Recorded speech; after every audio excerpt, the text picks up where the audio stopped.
Hi again, everyone. Patrick Fingston here. I write the Illinoize political newsletter where you can find our stuff every day at theillinoize.com. We are coming down to the end of the spring legislative session, though, as we record this on May 9th, there's a little more than 2 weeks left and nearly nothing is solved, which is the way of Springfield. A lot of outstanding issues, no state budget movement, at least not publicly yet.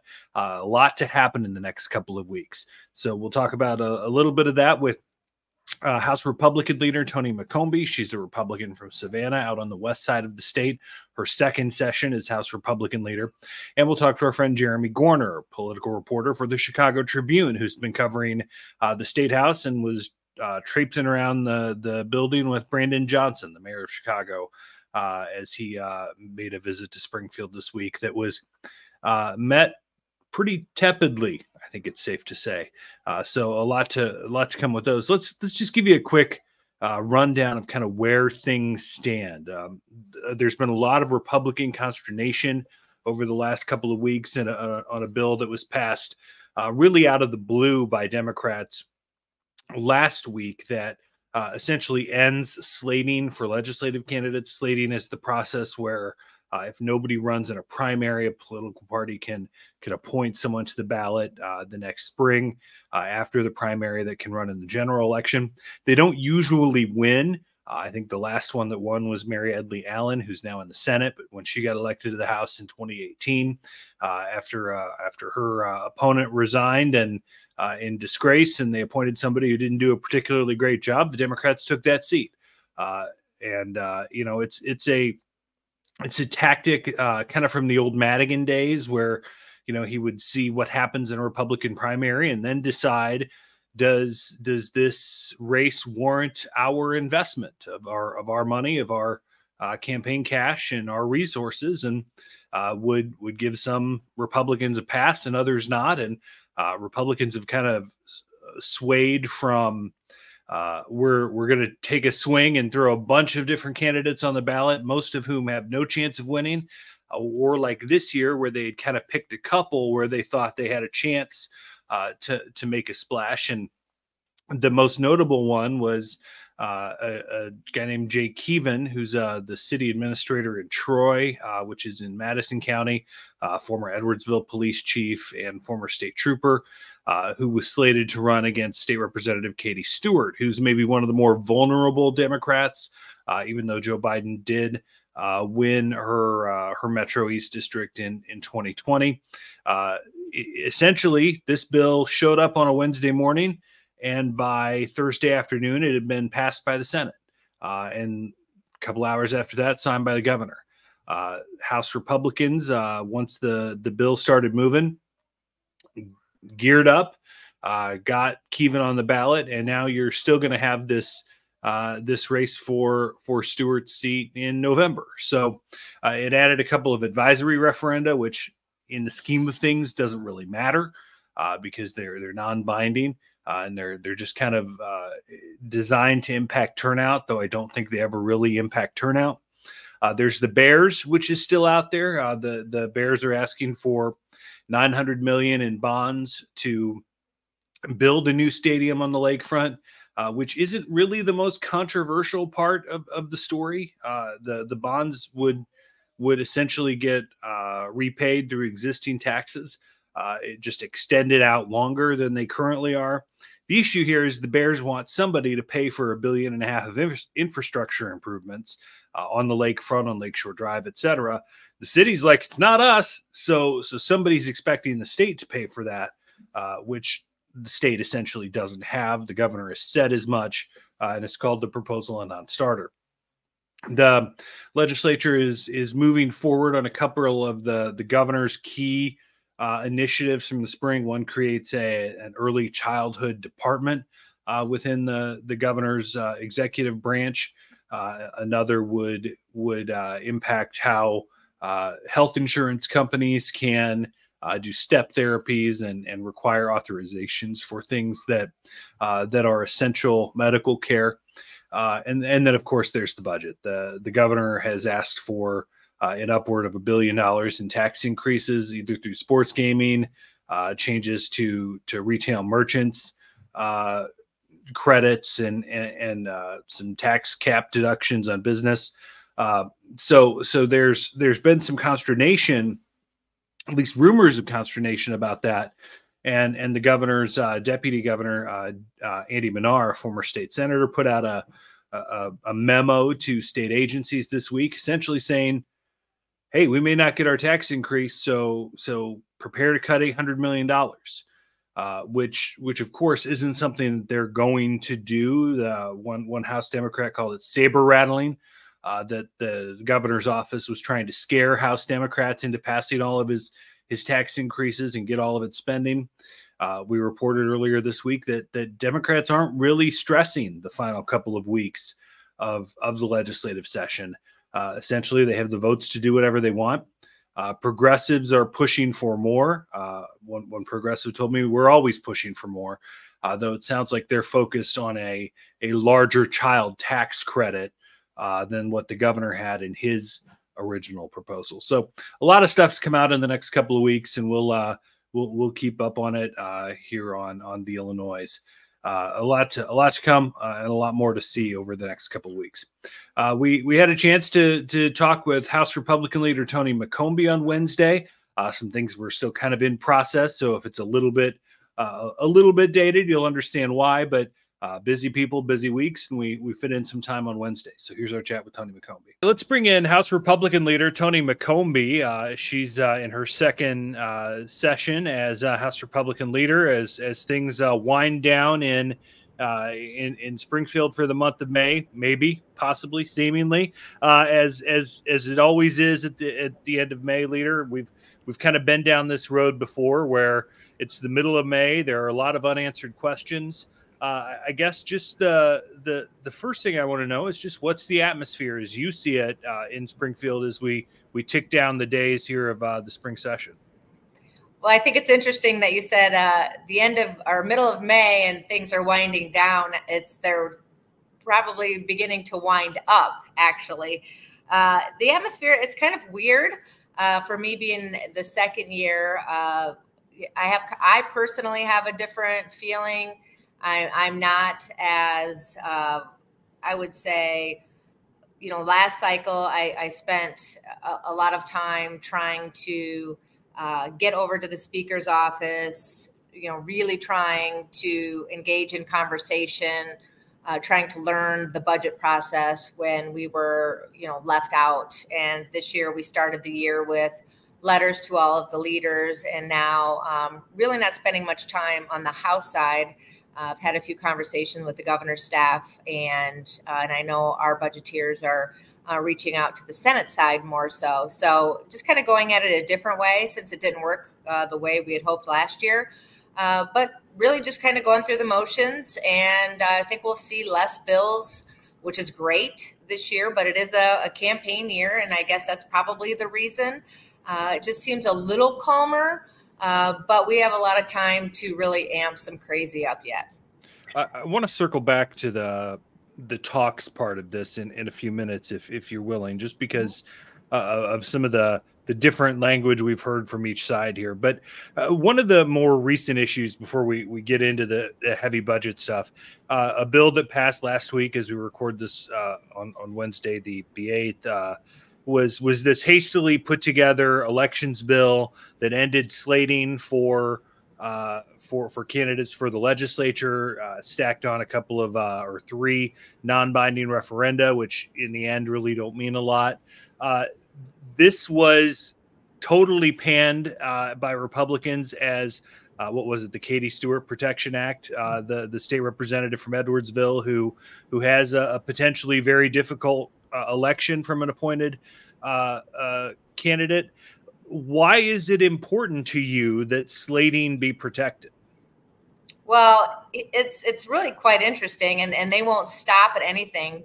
Right now the Democrats have a supermajority, 78 out of 118 in the House, and here they already have so much power, and it's still not enough. And we didn't have a candidate during the primary time there, and sometimes the Dems don't either. And we end up finding a candidate who came forward and going through the process. And he was a great candidate.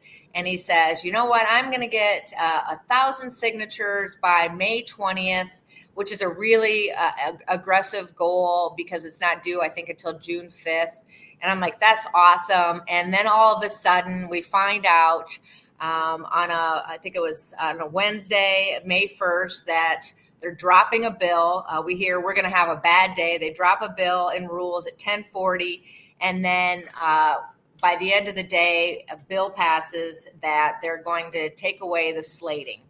And it's going to be effective immediately. And that's crazy. Now, had they changed the rules for the next election cycle, we probably could have got behind that, but they're wanting to change the rules and make it effective right now. So the thing that is so great about this is that Jay Keevan in the 112th was not going to be stopped. At that time, I think he had 247 petition signatures and rallied the team, Amy Ellick, and contacted local radio, and a bunch of folks down there just got behind Jay Keevan, and it was awesome. Ends up filing the next day. We had paperwork coming down from Naperville. We had Senate asking questions, delaying process over there in the Senate the next day during debate. We had petitions coming from the North. We had the Secretary of State having Avery Bourne was filing over his economic statement at the Secretary of State. We went over there. All of us came together at 2:38, filed his petitions. The Senate passed it at 3:56, and the governor signs it, files it, and we beat them at their own game, which is awesome. We get a great candidate, and we're going to take the 112. It's going to be a hard race, but he's going to fight. He's going to win, and that's the thing. People do have a voice. We may be the minority, but you can't play around with people's choice, and that just goes to show. In Madison County, especially, they've tried this before and lost, and it just goes to show you that we do have a voice. Regardless, being in the minority, and people pulled together, and here we are. But it's interesting. There's a general rule that you can't change election laws in the middle of an election. So are you guys going to challenge this in court or anything?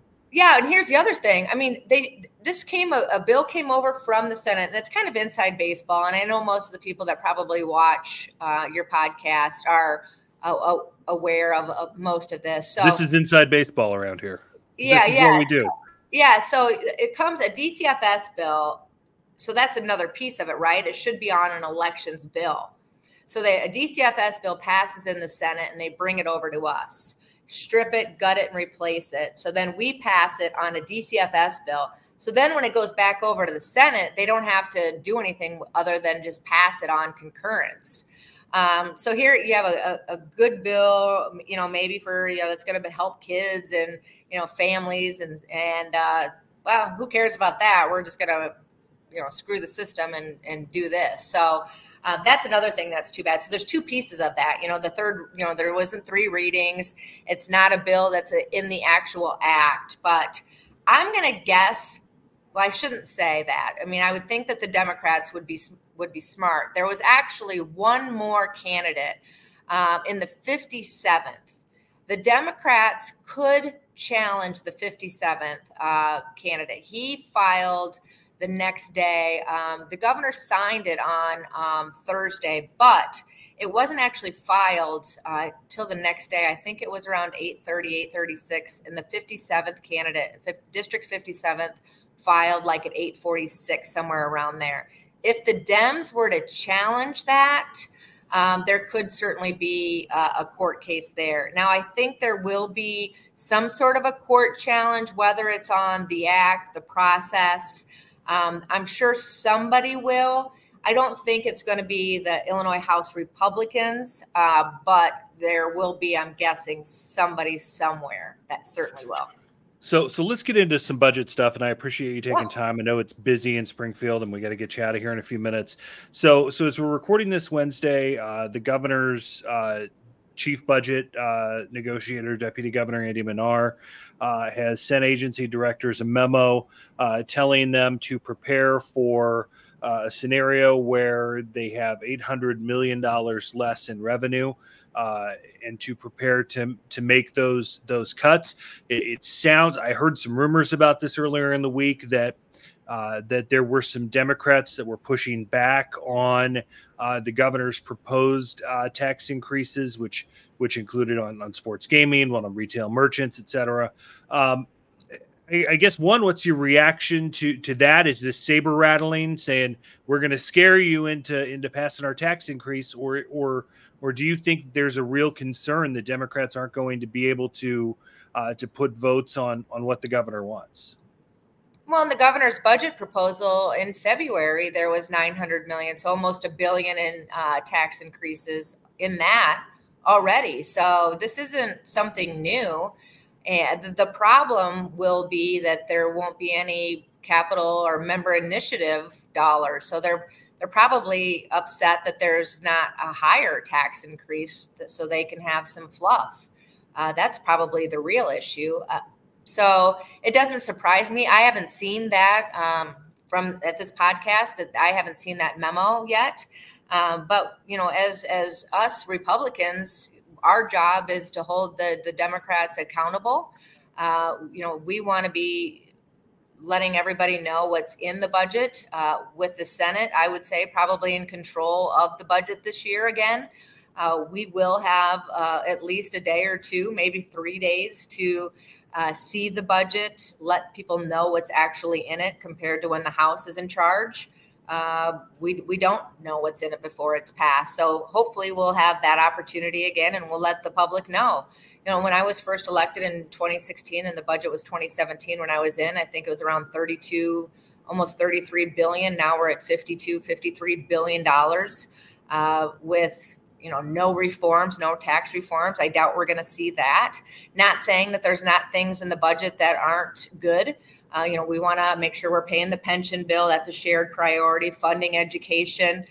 Certainly today, by the time we were doing this podcast today, I was supposed to have met with the mayor of Chicago. That was canceled due to whatever reasons, traffic, he said, but we'll see if I'm going to be meeting with him. But supposedly there's going to be an ask there. I don't know what that will be, but that's certainly not in the budget. So we'll see. But agency mismanagement, I mean, there's certainly some things there that are going to be costly to repair. There's services that for our most vulnerable, just met today with Illinois Hospital Associations, our safety net hospitals, critical care, the insurance initiatives, immigration cost, funding for illegals that are increasing cost. Here we're funding for healthcare for those folks, but not our own Illinois citizens. I mean, we have so many things that we're funding that are not even for us, taxpayers. So I'm going to see this budget probably ballooning even more, quite honestly. Before we let you go, you mentioned earlier that the speaker hadn't, really had many conversations with you about this last year. You raised some issues with that. I talked to your budget negotiator, Noreen Hammond, a couple of weeks ago, and she said it had been crickets from Democrats. When I asked the speaker's office if they were going to work with Republicans in the process, they said yes. So has there been any sort of outreach from House Democrats? Do you want to work with them? And in reality, does it even matter because you guys are so far apart on priorities? Well, I don't think we're so far apart on priorities. I think it's how we get to the end is where we're far apart. So yeah, we're always willing to work with them. I mean, we have great ideas. And we're fine if they want to take our ideas and run with them. Absolutely. We might be a small caucus. We have 40 out of 118, but we represent all 102 counties. And I think that's extremely important. And we remind the other side of the aisle that all the time. I know that Leader Gordon Booth has reached out to Leader Hammond. to schedule a meeting. That meeting has not been scheduled. I know that Leader Hammond is waiting for that. I also know that Republicans on the Senate side has reached out to Noreen as well to see if Senator Sims has contacted her, and that has not happened. I have talked to Senator Sims as well, saying that we wanted to work with him, and he was open to that. So I just don't know if they're ready. It is only May 8th. I don't foresee, knowing what I know now from last year, we're probably a couple weeks off from that. Now, that being said, they do want to be done by May 24th. That would be interesting. I can see the Senate being done May 24th and dumping the budget off and leaving town. So we'll see what happens. But I think it's probably a little too early for them to really bring us in and letting us know. One of the best things that we could do is to vote yes on a budget, but without us being part of the negotiations, I don't foresee that to happen. And just real quick, since I don't think we've talked about this yet, is there any situation in which Republicans could get behind the idea of state financing for a stadium for the Bears or White Sox? Well, I don't know why we couldn't. I mean, I think it's, private-public partnership works a lot of the time, but it wouldn't. I don't see where it could include a tax increase that would hurt the public. But I think there's, we have really smart people in our caucus. Leader Stevens, also the mayor of Rosemont, is brilliant and is able to put together, mega projects, a really big asset for not only the House Republican caucus, but the state of Illinois. I think, to bring him in and to, use him and his knowledge, I think would be beneficial. So, yeah, I think there's a way. Build it and they will come. So I'm certainly open to having those conversations for sure. House Republican Leader Tony McCombie. Leader, I know you got a busy day, so I appreciate you fitting us in and taking some time with us. Thanks so much. Thank you. Have a great day. And just for the record, we've invited House Speaker Chris Welch or any designee of House Democrats to join us on the show next week. We'll see if they take us up on it. They've generally been willing to work with us, but we'll see how it goes. Let's get a different perspective here as we bring in Jeremy Gorner from the Chicago Tribune. From the depths of the basement in the Capitol, we're pleased to welcome Jeremy Gorner, a political reporter, State House reporter for the Chicago Tribune. Jeremy has been a busy boy the last few days, and we're recording this Thursday morning. So yesterday, Wednesday, he was chasing Brandon Johnson around Springfield, the Chicago mayor. Jeremy, first, thank you, of course, for taking time. But what's your perception of how Brandon Johnson goes to Springfield 2024 went? Well, he really, Patrick, kind of billed his visit to Springfield more as just kind of keeping relationships going with state lawmakers and with Governor Pritzker, legislative leaders, what have you. But, of course, everything that was, top of mind for the mayor, of course, is, how he's going to fully fund Chicago public schools. Of course, he wants $1 billion for that. He keeps talking about, this has been a problem for years, of course, for CPS and other school districts around the state. And the thing about it is that, he thinks $1 billion would probably be a way to make funding more equitable for schools across the board in Chicago. That's something that's on his wish list. That's been kind of, Democrats have been kind of lukewarm about big budget requests, a lot of belt tightening needed for this budget. So that kind of remains to be seen how that would go. But, he didn't really talk about, he didn't really mention that any of those talks were substantive yesterday. I noticed that he would go from one meeting to the other. He would come in and then he would go in and then maybe 20 to 30 minutes later, he'd come out. They just seemed really brief. And, and for, in one meeting, for example, with the Progressive Caucus, he talked about, I think we said in our story, some lesser known high profile needs. That's what State Representative Kelly Cassidy dubbed that meeting as. This is a high profile issue. He talked about lead pipe replacement, according to Cassidy, and the mayor talked a little bit about that too during his Q&A, because of money they've been able to get through the federal government for that. And of course, this is a big issue in impoverished communities in Chicago, particularly with a lot of children, with lead contamination and whatnot. And that's, so he talked about that. But at the same time, I was told he was asked about the Bears. The Bears did come up. It doesn't sound like in really a meaningful way. Same as the schools, fully funding education, and or trying to at least. So it seemed like a lot of this, our perception in the press corps is that it looked a lot like a kind of a meet and greet type deal, but he didn't really talk about much during that Q&A that really anything substantive came out of his visit this time around. It's interesting that he talked about the city being owed $1 billion for schools, by the state, and CPS is already getting more per kid than any other school district in the state, and their enrollment is shrinking. And then he used a line Wednesday, which kind of made my head spin, where he said there's enough to go around for everybody, which there's not enough to go around. There's a, and maybe this is my fiscal conservative brain against his fiscally progressive brain saying, hello, there's a budget here. But I guess specifically with the, the state owes us $1 billion. Did that ruffle some feathers, whether it was with leaders or with Democrats in Springfield?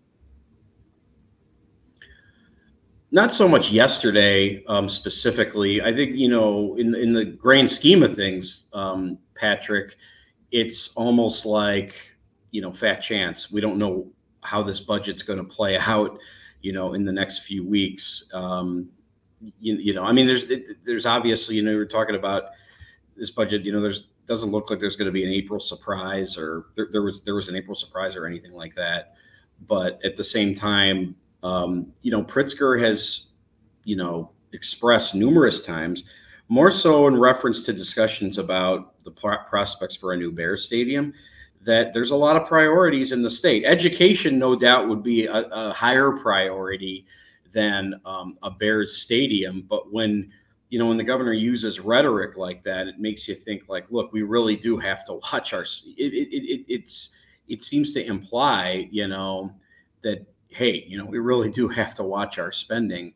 And it's very telling that in the last couple of years, under the 2017 funding formula for education, Pritzker's gone for the bare minimum, I believe, every year, $350 million, which you have Will Davis, who's been in charge of education appropriations, says that's not nearly enough.